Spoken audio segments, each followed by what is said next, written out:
Wagwan, my people. Your boy is back. It's your boy LP Coach, and we're here with another show, EPO Roundup, Game Week 2, and we can officially say the Premier League has kicked off. It is going off, man. Don't forget to like, comment, share, subscribe, all of that good stuff. Don't forget to hit the bell so you will see when we jump on live and you will see when we put out new videos. I appreciate everyone that's supporting the channel, getting involved. If you can see the pub takes, a couple of people's got their opinion. If you haven't seen that video, go check it out. If you guys want to get involved, get in contact with me. And yeah, like I said, got loads of things coming up, man. So let's get straight into the show. So, game week 2. So we had some big results. Say a couple of surprises, but definitely it's been an interesting weekend. Let's kick off West Ham versus Chelsea. Straight into it. Chelsea absolutely destroying West Ham 5-1. And boy, I'm not going to focus too much on Chelsea. I think you have to focus much on West Ham because I made a little banter TikTok about it earlier on in the season, but definitely talking about it with my friends and in a group chat. Also, as well, guys, let me know about the mic. I was testing out the mic. The volume seems all right, but if the volume's not all right, please just let me know in the comments and I'll improve it. But yeah, I spoke about this with my friends about West Ham. Obviously, being an East London boy, my son also supports West Ham. It's a team that I keep very close eye on. It's very worrying. It's worrying. I did predict that they would lose the game, but I didn't expect them to lose the game in the manner that they lost the game. Considering watching them in the preseason, they definitely didn't look as far behind as they do look now. But it just goes to show that people were saying really can't count preseason. But it's very worrying signs. We've seen that they made a couple signings. They signed a midfielder from Monaco recently, Asami, I think his name is. Correct me if I'm wrong in the comments. Also, there's rumours that they might get a Boswinger, who think I might be a good move for West Ham with the relationship with Potter. And that's what they kind of need. Looks like they need some still in that midfield with a bit of creativity, considering I know I think Freiburg actually scored the goal, but considering the lack of goals that they have, getting rid of Antonio, getting rid of Antonio, you can't really see where West Ham are going to go score their goals. We know there was effective last season with Soucek going in there, but it's a big concern. They rely heavily on Bowen, but Bowen can't be there to save them all day, every day. So it's looking quite peak for West Ham, and they need to sort it out. If they don't sort it out, I think Potter could be definitely one of the first managers to get sacked this season. And it's definitely one we need to keep a close eye on, considering the performances that they've been putting in lately. But let us know, West Ham, what do you think? Do you think Potter needs time? Like, I don't know, am I pushing it too far? Or there's some people saying that West Ham fans are going to reap what they sow in terms of how they treated Moyes. I said that quite a few times, but it's definitely something that they're looking at, considering there was European champions, so be it the Conference League 2 years ago. Now looking at relegation, I know West Ham's had these kind of times where they've had these kind of ups and lows. I remember back in the young days when I was watching, especially like Carlos Tevez and Mascherano days. There definitely was a team that used to flirt around with the championship, but definitely was a team that we knew that didn't deserve to be there. And the West Ham fans definitely don't want to go back to them days. So they got some really important things to be doing, especially in the last week of the transfer window. And Potter's got to think about what he's doing, man. Car. One thing about these West Ham fans, like when they get mad, they get mad. And the thing that he has against him is the reputation that he had in coming to the club, considering how he was at Chelsea. Yeah, it's going to be difficult for him. But let me know. But moving on to Chelsea, it's interesting with Chelsea because Palmer didn't start the game. Obviously, there was it came out that he picked up something in a warm up. It was interesting because when you watch the game and they'll put the cameras on him, he did look quite upset. Maybe that's because he missed out on the game or whatnot. Some people might say it was something else. But considering Chelsea did have Palmer, a lot of people saying that might be their struggle this season. If Palmer doesn't turn up, who else is going to get them their goals, create them that sparkle, give them that creativity? But it looks like this certain players have stepped up to the plate. Caicedo getting a goal, Fernandes getting a goal, Chalobah getting a goal, and Pedro getting Pedro getting a goal. And for me, it's showing that Chelsea definitely in these first couple of games, two things I already said. I already said it in the last couple of my videos, and I'll repeat it again. These couple of games before we go into the international break are important for teams that are in Europe, simply because the whole dynamic is going to change when they come back for the international break and they've got to play 2 games a week in the Champions League. And that's going to have a big effect on their performance and their squad and players staying fit. So it's important that they get the 3 points when they can now over these next. I think they've got one more game before the international break over these course of these 3 games or 4 games that they will play.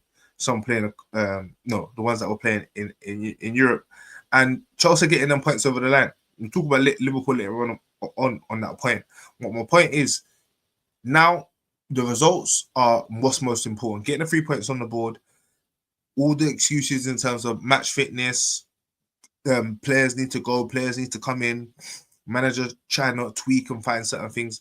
These excuses are acceptable for first 3-4 games because we simply have the market open and there's always opportunities for clubs to bring players in, let players go, and players do need to catch up to match fitness. That's just a simple fact of football in life. So the fact that Chelsea getting the 3 points and they're getting scoring goals is a good omen for them going into the difficult period that they will have going into the 2-game weekend. For me, that's where Chelsea are really going to be looking at Chelsea.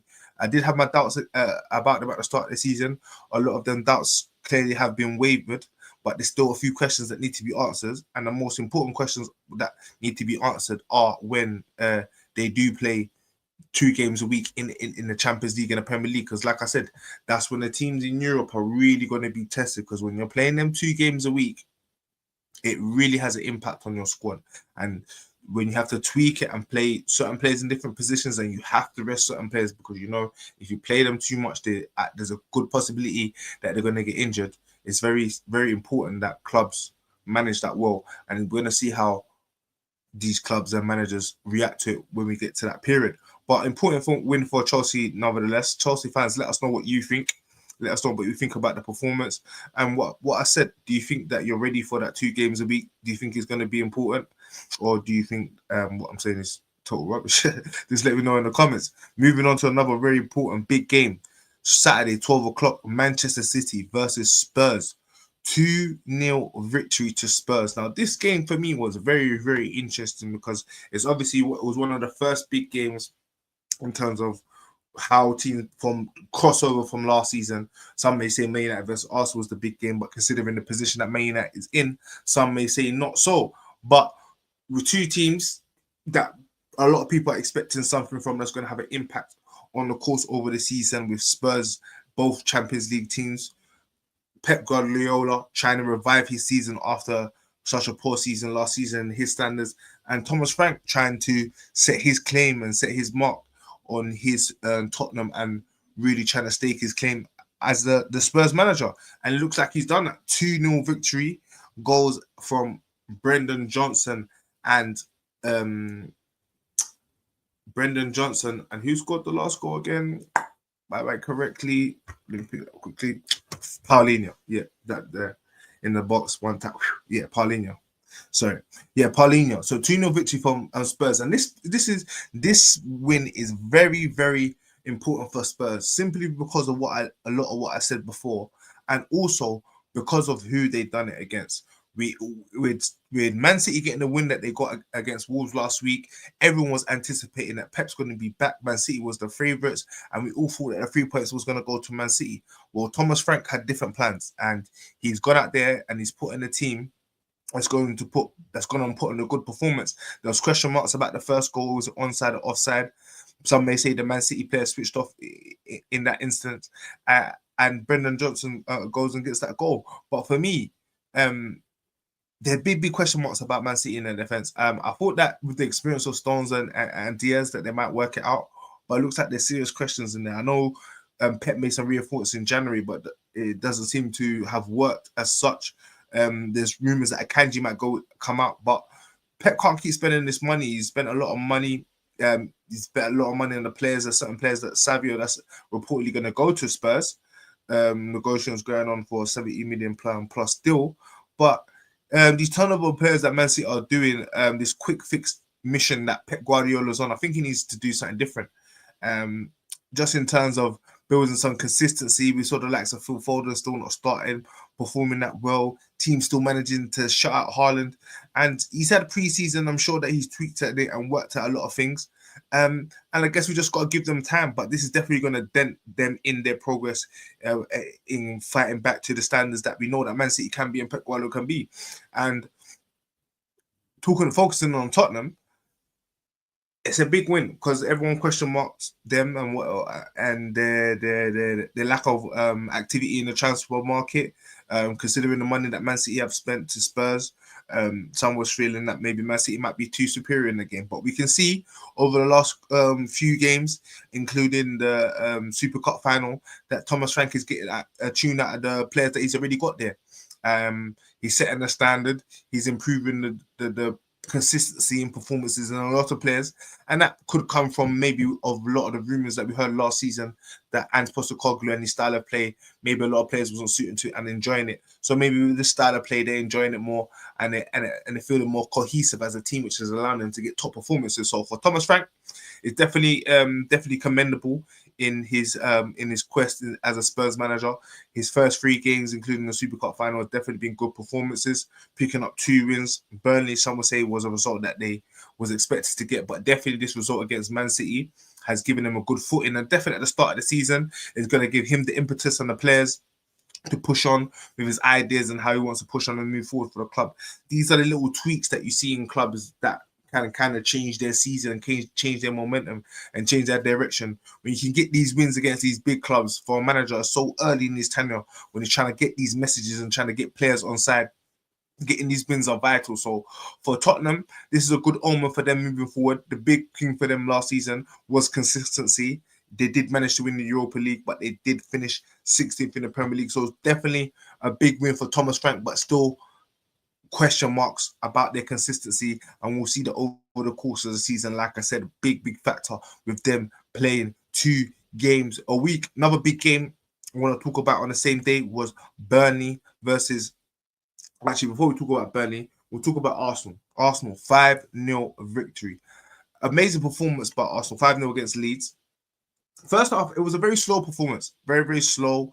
A lot of fans, you can see here in the stadium, a lot of people was getting grumpy considering the quality of opponent. And yes, Arsenal got that victory against Man United, but the performance wasn't the best. We all know the performance was a bit moody. So Arsenal fans were definitely expecting more, and I thought it would be a slow start, but in the end, second half, they really turned it on. Like that first goal, they needed that first goal in the first half from Timber just to settle things down. Saka getting that goal just before half time definitely calmed everyone down. But when it went into the second half, it was a totally different Arsenal. They stamped their authority. I think Leeds kind of knew that the game was kind of over at the point at half time and kind of allowed Arsenal to dominate them a bit more. But at the same time, at the end of the day, Arsenal's got to play what's in front of them. And good win by Arsenal. Gyökeres getting 2 goals today. What I liked about Gyökeres today was when he took the penalty off Dalman. So Dalman, young talent, came on the pitch and won the penalty. In my opinion, it wasn't even a penalty. But anywho, he didn't allow him to take the penalty. He said, "No, bro, I'm here. My job is to score goals. Give me the ball." And I like that. For me, that's mentality, and that's that still in him as a striker to go on and say, "You know what? I'm here. I'm gonna get my numbers and I'm gonna top up." And he's gone and done his thing. And his first goal was typical trademark Gyökeres goal that a lot of people said he wouldn't score because he simply wouldn't get that space on the left-hand side and have that opportunity to run at players. Well, he did, and he will. So definitely expect Gyökeres to be scoring goals for Arsenal this season. The question again is he that key? Is he going to be consistent? And hey, with Havertz injured, if Gyökeres picks up a little knock, who's going to come in to replace him to that same level of what Arsenal needs to go on and win the league? But it's definitely a good victory for Arsenal. Definitely calms down the fans, allows them to continue and push on in a way. And I feel like we can kind of see what Arsenal's plan is basically over the last, say, 12 months or so in terms of how they want to play. We see that they want to play a bit more reserved. I think with their energy, taking their time, I think picking up pockets and finding the right time to win. And look, at the end of the day, if we look at Liverpool, how they won the title was simply like that, and how they started the season is simply the same. So we can clearly see that Arteta's trying to mimic that in his own kind of way. And hey, if you can't win the league, blood and thunder, exciting football, scoring loads of goals in the way we've been used to and proven to with the Pep and Klopp era. Sometimes these things are gonna. Sometimes these are how managers work, like some Mourinho, Conte, Slot. Some say maybe Arsenal, Arteta now adapting is a bit more pragmatic, taking their time and conserving the energy and hitting opponents at the right time. Because you got to remember it's a big season and they've got a lot of games and in a lot of competition. So I definitely feel that there will be games where the likes of Arsenal and City and Liverpool will play some sensation, some very, very good football. Also with Man United as well, with the players that they got on the pitch. But I feel like, especially with these top guys where they know that 3 points are most important than anything other than performances, I feel like these are the type of performances that you're going to see from the likes of City, from Arsenal and Liverpool. City, not so much. I feel like City's a team. Pep's stuck in his ways and he wants to perform in a certain way throughout the whole course of the season. So, yeah, it's going to be interesting. Arsenal fans, let us know what you think. Last couple of days, I know Eze didn't play in that games. Come in, let us know what you think about Eze. Is he actually the missing puzzle? Some might say Gokeres was, but is Eze really gonna be that missing puzzle for you guys? Obviously, Bournemouth won 1-0 against Wolves. Brentford 1-1 against Aston Villa. Emery's got some little bit of pressure on there. I feel like Villa needs to do something in the market. Otherwise, he's the type of man that I feel like he could walk.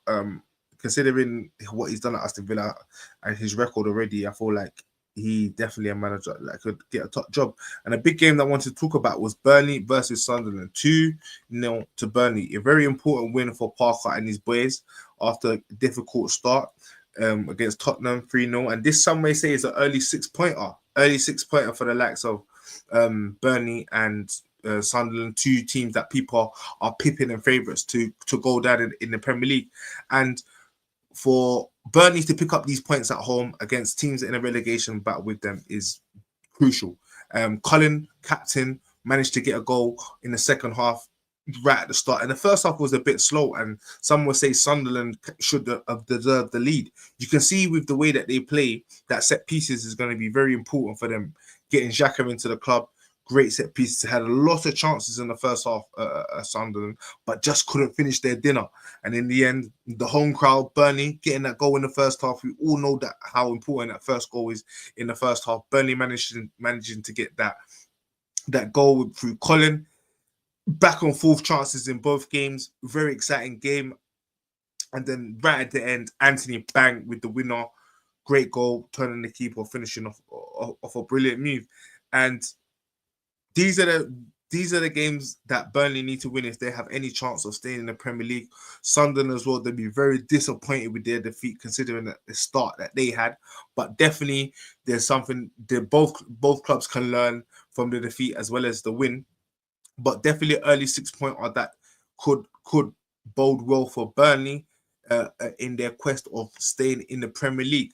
So moving on to Sunday's games. Big game Man United played. I'll say big game, but fucking Man United getting on my nerves. Man United played against Fulham 1-1. And to be fair, I was very annoyed in this game.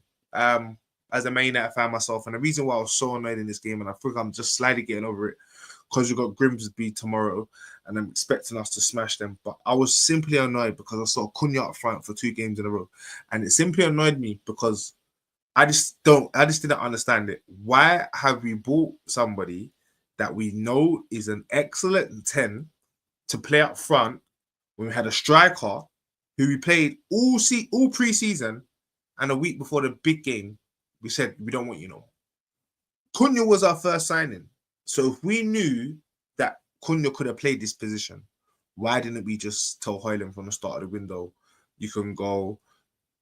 Then we could have sorted out this Sesko deal and got another striker in. Because again, as much as I rate Sesko and I want him to do work, Man United, I just feel Manchester United definitely need cover for Sesko. I do not want to see Cunha up front. This Cunha up front, Ruben. I'm being so honest. I've tried to I've been faithful with my managers over time.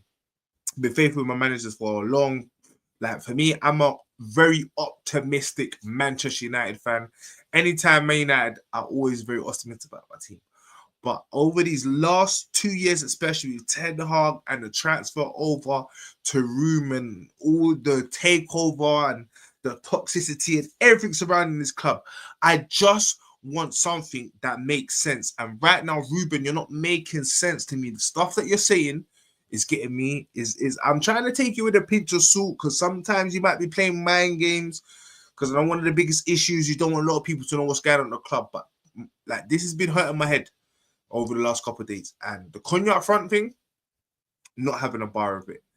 With this talk about Kobe's fighting for Bruno for his place, not having a bar of it. I'm already not happy about the Garnacho situation as a coach and he's a little kid. I definitely feel that we should be doing more as a club to be sorting him out. Better punishment, sort the kid out, great talent, get his head right, sort it out. And Manchester United should be able to be dealing with these players. And Hoyland as well. Just don't like the way, understand why he's been treated like this. Young striker, we got a coaching, literally coached the kid. He's had one bad season. When he came in on the first season, he done all right. So I don't understand why you're going to play the kid all pre-season and not play the kid. And I think why everyone's not going to be pissed off because I'm surely thinking that other people are thinking like, come on now. Like you're every second you're doing this ego stuff. But I feel like you need to calm down a bit, Ruben, because don't let your ego run away with you. Because that's what I feel a lot of managers try to do when it comes to Man United. They try and do this. Oh, I'm coming here. I'm going to stamp my authority, this and that. Cool. All that works because the Glazers wasn't here trying to do nothing. Ruben, now you got a decent board up there. You got a decent people that know what they're doing. So just calm down a bit. Relax. Work it out and do your job, which is coach. Yeah, I understand the likes of Rashford and Anthony and Sancho, these guys you wanted to get rid of. But if Garnacho and Hoyland come back in, you need to do better and you need to work on this squad and get the best out of these players. Because at the end of the day, some of these young players, we can't just be getting rid of them for peanuts because of the manager doesn't want him. And say if Ruben gets sacked in 6 months and we let go of Garnacho, like, and he goes and he does a mad thing for Chelsea, and Ruben's not here in 6 months. Like, bruv, like, I ain't got time for this. Like, I really haven't got time. So, the result, yeah, I'm going to take it with a picture. So, it's a game that I thought we should have won, but at the same time, I felt it's a game that we easy because I lost. Fulham, good team, very defensive. Man United, again, like I said about all these top teams, that's what you have to cope with. There's no excuses. You have to build teams that are capable of breaking down these low blocks. If you can't build the teams to do that, then tough luck in it. This is just where it is when it comes to the Premier League. You have to have that. You have to have that ability to break down low blocks. So this something, like Ruben said, Man United is definitely a team that's going to improve over the course of the season. I do expect them to improve over the course of the season. These next 2 games are the games that I feel that maybe can be the kick up the arse that the club and the players and the manager needs. Grimsby, Burnley. If we do not win these 2 games, I'm not just gonna say Ruben Amorim out all this stuff because I'm just not a gimmick guy. Like it's not what you're gonna get from me. But my head's gonna hurt. My head's gonna hurt. I'm gonna be hot. I'm gonna be coming in there doing the mad thing. But I'm not trying to do that. I'm trying to keep cool.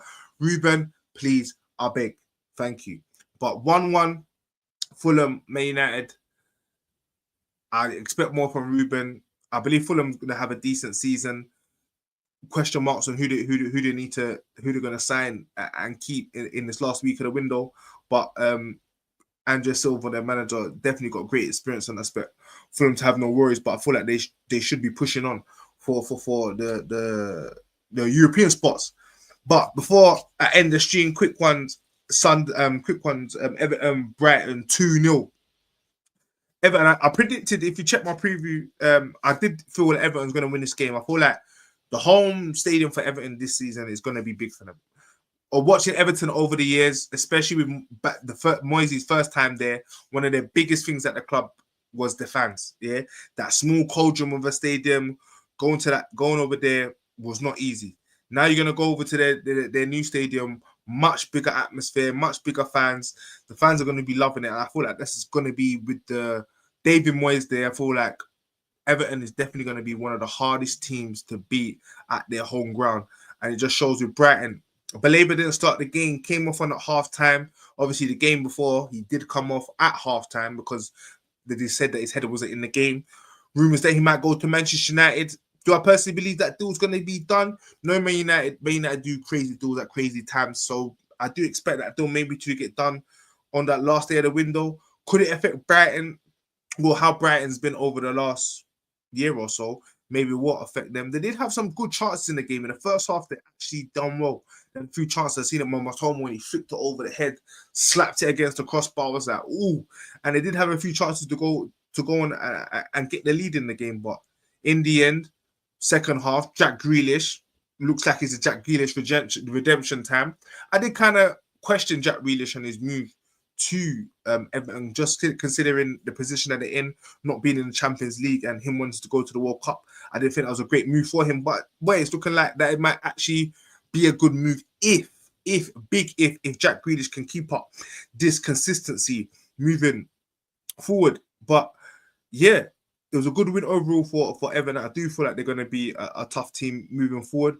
Crystal Palace 1-1 against Nottingham Forest. Not a very, very good game at all. Both teams could say that they deserve the point. Good chances for, I thought it was a game of two halves. I thought the first half, Crystal Palace kind of dominated them, had lots of chances. Good move and finish by Sarr. Second half, Nottingham Forest got back into the game, some good moves. I liked Omar Hutchinson in that second half. Actually, managed to get the goal back, but wasn't able to go and kick on and win the game. Neither teams 1-1. But to end the weekend before I even end the stream, the big one, yeah. And before I even chat about it, shout out to Rio from Newham. This kid, and I've been saying, because you know what is all everyone, even on Sky Sports today, I wasn't even happy with Sky Sports' coverage today when they're talking about Rio. Soon as they mentioned Rio, why they switched the whole conversation from Rio to Dalman. Like they said, oh, winner from Rio, and then the whole conversation ended talking about Dalman. Listen, you see this Rio kid? I personally believe he's gonna turn out to be better than Dalman. Yeah, I personally I like him already as a better player when I look at the both of them. I think there's only a year, 18 months difference between them. And I think Rio, the way he plays, his skills, yeah, I might be a bit biased because he's from the borough that I'm from. But to go on and get the winner in that game, yes, Newcastle might have been down to 10 men. But for me, that kid, if you don't know him already, you heard of his name now, go look back at his clips, go look at his trajectory when he was at Chelsea, moving to Liverpool, his work that he does with Kai, big up Kai, amazing coach. Go look at the work that he does as well. But to get the winner against Newcastle in the way that the game turned out, with everything surrounded, the blood and thunder, the situation with Isak and everything going on, big moments count. And I'm so happy for the kid, because now that goal is going to give him a platform where he can go out and express himself for the rest of the season without no pressure and actually really show what he's made of. 3-2 in the end. Obviously, Rio, I was bragging on about him there, but Rio with an amazing win at the end. But very, very, very, very good game. Blood and thunder. Newcastle did start off the better, getting some amazing chances, just wasn't able to finish their dinner. And then Gordon getting himself that red card. And for me, Gordon let himself down. And for me, he's definitely one of the players that if Newcastle do manage or do end up letting go of Isak, Gordon is definitely a player that needs to step up. He 100% has to step up. He needs to step up. He needs to do better for Newcastle in terms of being the main man. He's been there for a very, very long time now. I thought he's been there for 5 years. No, this is his full season, sorry. Last season's numbers wasn't the best. I think he got 6 goals, 5 assists. Season before, he done really well. I'm sure he got into double figures. But now with Isak potentially leaving the club, Gordon needs to be hitting them double digits. He needs to be hitting them double digits for Newcastle. If Newcastle have any chance of securing Champions League football again and pushing on to the club that they want to be, considering they're losing their big stars like Isak. So him getting himself a red card is not doing him any favors. But for me, he's definitely a player I'm going to be watching closely when it comes to Newcastle, because I definitely feel Gordon needs to step up and be one of the main people for Newcastle. He clearly knows what it's about to play for the club. He knows about the fans. He gives his 110%, but he definitely needs to go on and do more for Newcastle if they want to do more in the league. But Liverpool, same old Liverpool, carrying on from last season. And it's scary when you talk about Liverpool, because Liverpool are doing what Liverpool do, but they have more quality in their squad now. Last season, with the likes of Nunes and certain players in the Endos and of the likes, some may say wasn't good enough for the squad, still stepped up and Liverpool managed to win the league. But with the transfer winner that they had, and we know the quality that they've come in, and obviously, yes, there's question marks about Wirtz, him getting hooked again at half time, but there's still a lot of quality around and in that squad for them to pick up 3 points. And I always say it's scary when the team can pick up points and they're not playing well, and that's what they're managing to do right now. So Newcastle, like I always like I reiterated before, the all right now it's about the performance, because the key to I was about 3 points. The key time is when you're playing them 2 games a week, kind of consistency of performance week in, week out, where you're picking up them 3 points. And that's going to be the biggest thing. And the biggest key thing in games is quality. And that's what all these clubs are trying to build, a squad full of quality. When you take one guy off, one guy comes on. We've seen the step up now in Ekitike playing up front. And that's a very important thing when you look at Liverpool and when we're analysing them. Last season, they relied a lot on Salah and a lot of the wingers and Diaz scoring goals. Salah hasn't had the best of starts. I know he scored last week on his first game, but he got an assist as well today. But some may say he's not performing at the level that we expect. But Salah does have a slow start. But the point I'm getting to is they have Ekitike. 3 goals and 3, a striker that's banging in goals, something that they didn't have last season. So if Liverpool are having the start that they're having now, considering that they haven't got the striker, considering now they've got a striker and they didn't have a striker last season, boy, it's definitely something to worry about. It's definitely something to keep other teams thinking and on their toes. But let me guys know what you think. Coming towards the end of the stream now, half an hour in. I appreciate everyone that locked in. Next time, guys, every single live stream, the link is right here. If you want to join in and have your say, the link is right underneath. I know we just started, everyone's a bit shy and all everything there, but don't worry, we soon lock in. Like I say, pub takes, interviews, the lot coming soon. Don't forget to lock in, subscribe, hit the notification bell so you know when everything is coming out. I appreciate you guys. Boom.